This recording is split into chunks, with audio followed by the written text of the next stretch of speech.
Welcome to How to Facilitate Session 2 of a Teen Wellness Circle. This session is entitled, Whatever You Pay Attention to is What Will Grow. Whatever you pay attention to is what will grow.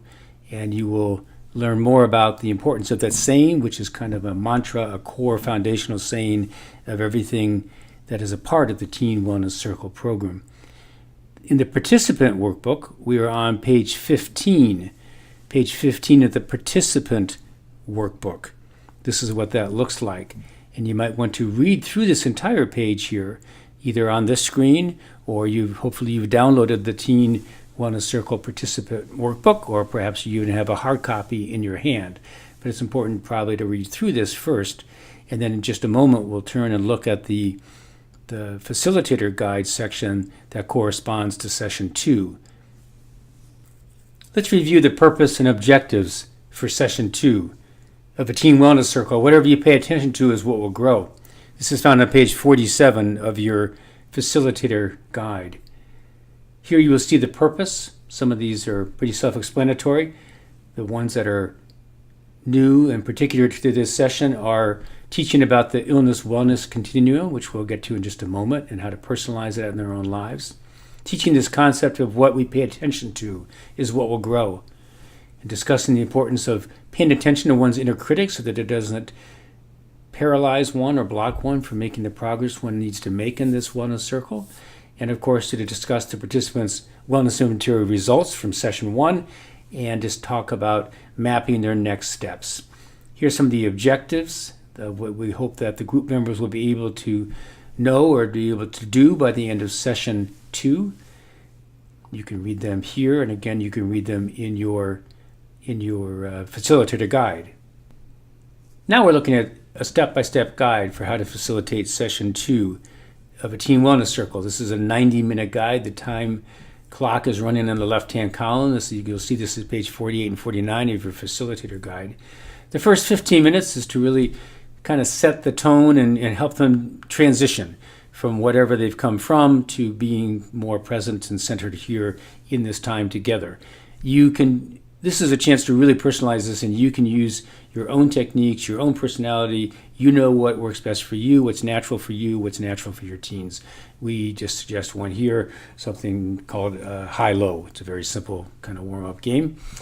You could, for the centering time, you can ask them to write a few thoughts on a blank page in their book to get them to kind of slow down and become a little more introspective and self-reflective, if that works, if that seems natural. Here we say they might just write about something they're grateful for this past week, or you might actually do the quote for the session, whatever you pay attention to is what will grow.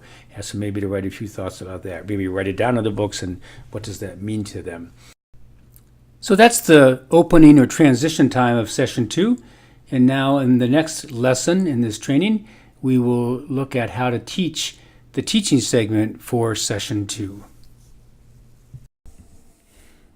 So we have a brand new way to teach the lesson, to do the teaching segment for session 2. And that is found again on page 48 in your facilitator guide, and it's minutes roughly 15 through 35. And what we do, but what I'm going to show you right now, what we're showing you right now is not in the facilitator guide. This is a brand new, it's so new we haven't been able to get it into the facilitator guide yet. But we've been using this with teen, parent, and adult wellness circles to teach this lesson, and it's been very effective. So we're going to share it here with you. You can still do what's in the manual if you want, but the facilitator guide, but we really like this. So what you do is you get a piece of paper on a newsprint, like a large pad of paper or on an easel, or a whiteboard or even a chalkboard, and you write these 2 words, 3 words I guess, well on the right side and then not well on the left side, and put a line down the middle. And then what you do is you turn to the deans and you say, we're going to fill this, we're going to populate this list, and what I want you to do is give me words or very short phrases that describe someone who is well or not well. What are some adjectives? What are some attributes? And you can think of someone, again, else, or you can think of yourself. What are some words you would use to describe what it looks like and feels like to be well and not well? And so you'll get something like this. It's part of the fun of this, of course, is it's different. It's going to be different every time you do it. And so then they come up with the words, and you just act as the scribe, and you build your list here. And what's fun about it, first of all, is that they're generating it. It just gets them thinking again about wellness. And then there's a couple of teaching points that you can that really work once you have this list populated. First, you can go back to session 1 where we talked about whole person wellness, because no doubt what will appear on your list are things that are holistic, right? They're things that are from different parts of the compass. So just on list here, we can see things that have more to do with care for the body, things that have to do with handling emotions, things that have to do with relationships, organization, stress resilience, rest and play. So it's another way to reinforce that.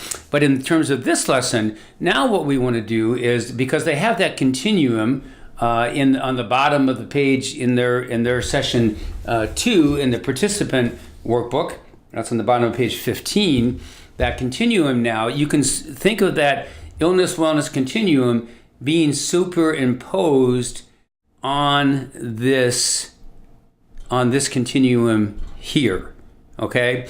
And the neutral point is the line down the middle, and then on the left side are degrees of unwellness, of illness, of not wellness, and it can be a continuum. Just as you move to the left of that dotted of that center line, the neutral point, it can become more and more tired, more and more mean, more lonely, more crabby, etc. And then on the right side of the line is the wellness side, and that too, it can be on a continuum.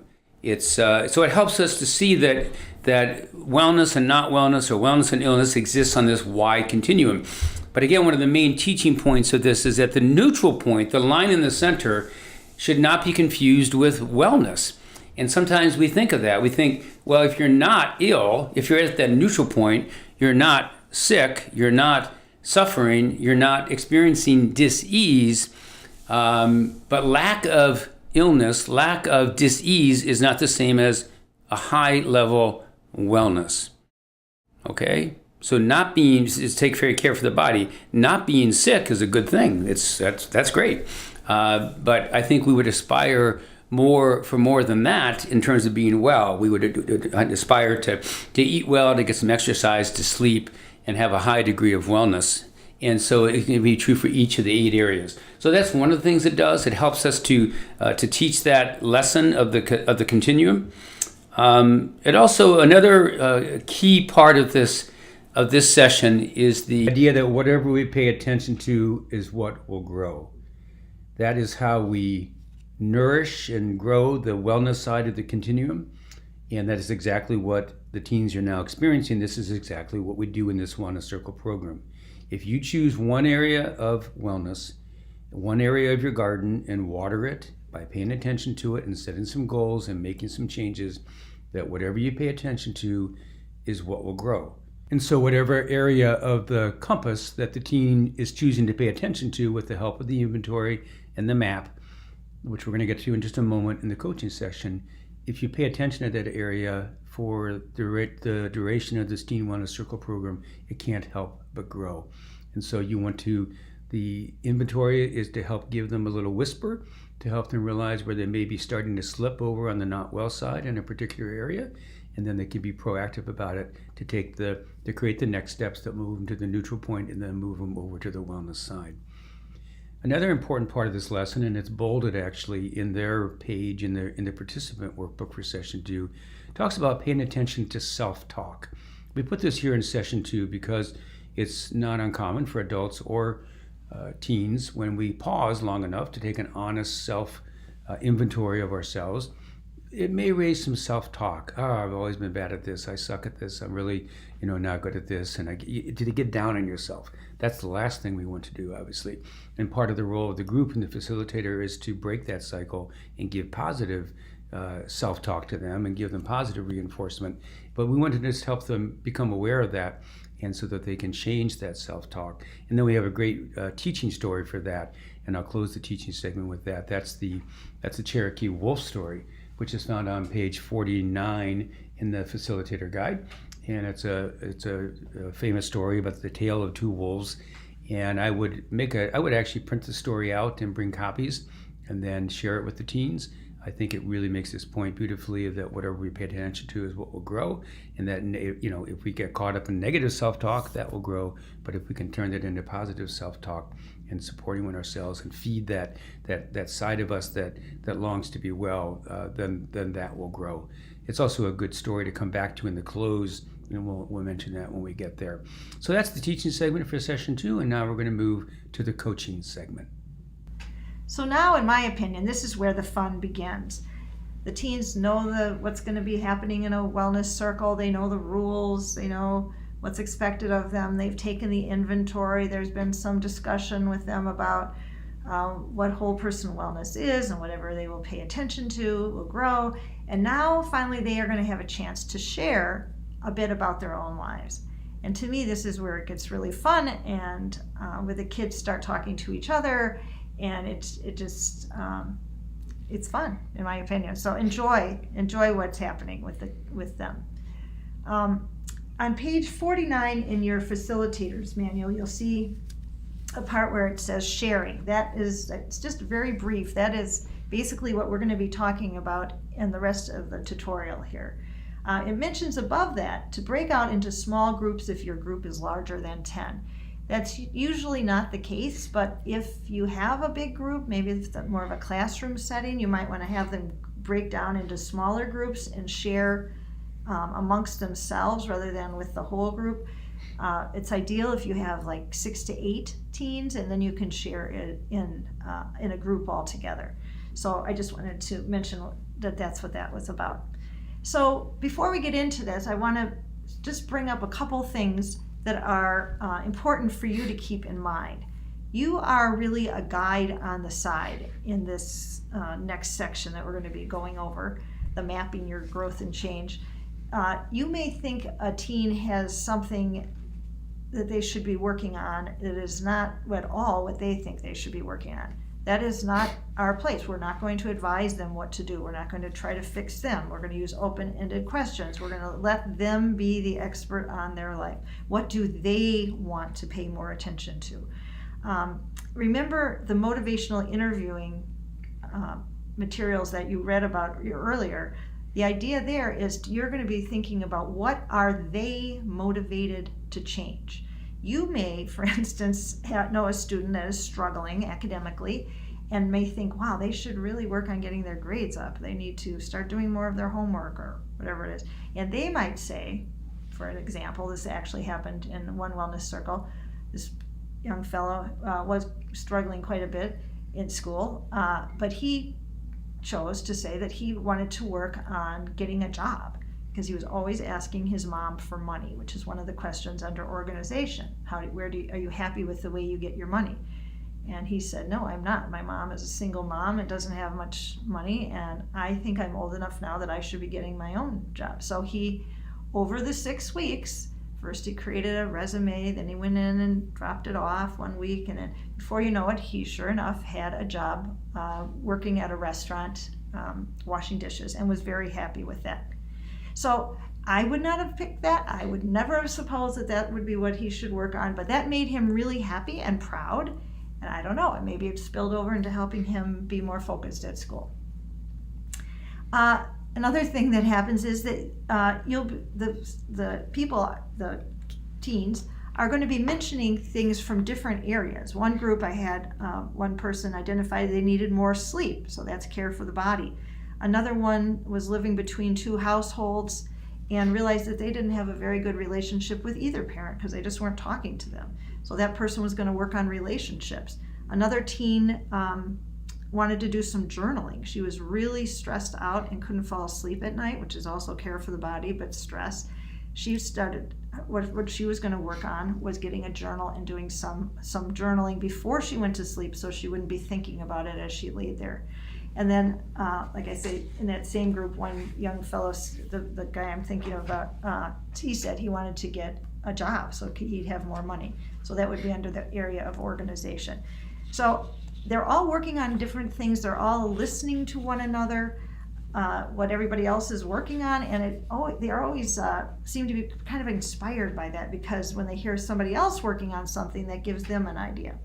So what you're going to want to do is go around, and you're going to have them turn to page 13 in their program workbooks, and just take about maybe 5 minutes per teen.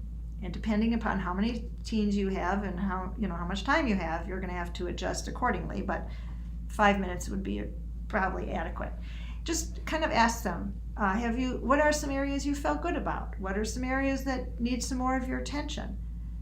Then you're going to ask them, what area do they really want to focus on? And then in a very natural way, how is it right now? What's going on? I'm always asking my mom for money. She never has any. We get in an argument about it. I wish it was. How do I wish it was? I wish that I didn't have to ask her for money all the time. I wish I had my own money. Something like that. It doesn't have to be, in much detail, but they'll talk. Then see if they found an inspiring quote. Lots of times they'll pick something from a song. Mindfulness practice, and again, you might want to remind them that this is something to kind of help them slow down a little bit during the week, kind of get their thoughts together, kind of, take a breath. On the back on page 42 is a whole list. If they haven't chosen one, they might want to take a look back there. And then, who are they going to need some support from? Are they going to need their parents' help with this? Are they going to need a friend's help? Might they need to talk to a teacher? Maybe they, help them identify who could be a support to them. What kind of challenges? You want to be real about this. If it was so easy, they probably would have done it already. But, and then this is where you will also see, and you can help them point out to them, that another area of the compass might also need addressing or might be getting in the way. This is a real, they might say, maybe my time management isn't so good. Maybe I'm going to have to readjust my schedule. Maybe I'm going to have to do, I don't know, but this is where it gets interesting. And then goals are kind of big long-term goals. So this boy that I'm using as an example wanted to get a job. He wanted more money. That was his goal. But his next step was, as you can see, something needed, excited, and time specific. So he thought, actually, what he would do this first week, was to look online to see who was hiring and see if he could start to do some online things, applications. Then he also was going to go on his bike around town to a few places that he knew. So he had some concrete goals of things he was going to do that week. That is what you want to help them come up with. This is where you are the guide on the side. You don't tell them, you can go to this store or that store or whatever it is. You're going to ask them. And then some of the other kids might chime in and say, oh, I do know that they're looking for somebody over at the grocery store. Again, encourage them not to interrupt each other, but if they want some help, it does help when they like to have some conversations about these things. So you're going to go around and go over those pages 13 and 14 out loud in front of everyone, one by one, everyone around the circle. That's why if you have more than like 6 to 8, it's hard to have enough time. And then if you do have a big group, you maybe would have them sit in groups and do that to each other. You wouldn't obviously be able to be in each group. So once you've gone around the circle and done that, then you're going to want to do, if you have time, some journaling, asking them to write in their books a little bit about the Cherokee of Two Wolves. And then finally, have them turn to page 16 in their book. And this helps them begin to think about what they want to do next week. And so hopefully they will have completed something that they've done. What do they want to do going forward? And they fill in page 16. That is quiet on their own. And then if they don't have time, to finish that, then ask them to finish it at home. But it's preferable if they can get it completed before they leave for the day. Now, Scott's going to talk to you a little bit about what to do to close the session. Now it's time to wrap up session 2. This is page 49 of the Facilitator Guide. We cannot overstate and remind you enough that these times are flexible. So in the manual here it says minutes 75 through 90. I, though, find if I'm facilitating one a circle and people are really into the The sharing of the part right before this that Holly just went over is the sharing the next steps and their maps. And if that's just really going well, I might cut the journaling closing time shorter. You got a 15-minute flex time here. So you might just take a few minutes to close and send them forward with some good energy and positive wishes. But if you do have the time and want to come back and do some journaling and closing, then we suggest you are doing some journaling about the Tale of Two Wolves story, and again, how that emphasizes this key component of our program, that whatever we pay attention to is what will grow. And then the closing is just some kind of genuine positive affirmation for them. You're thanking them and applauding them for being willing to think different and to do different, and you're just encouraging them to keep up the good work. So you want to end with a real kind of a boost, a real cheering them on, and then sending them out with that. And then it's helpful to send out some kind of a text or email summary, and then again connect with them again a day or two before the next session, just to remind them when the next meeting is. And so now we're going to conclude this training for session 2 with a summary, a whiteboard video of everything we presented here on how to facilitate session 2 of a Teen Wellness Circle.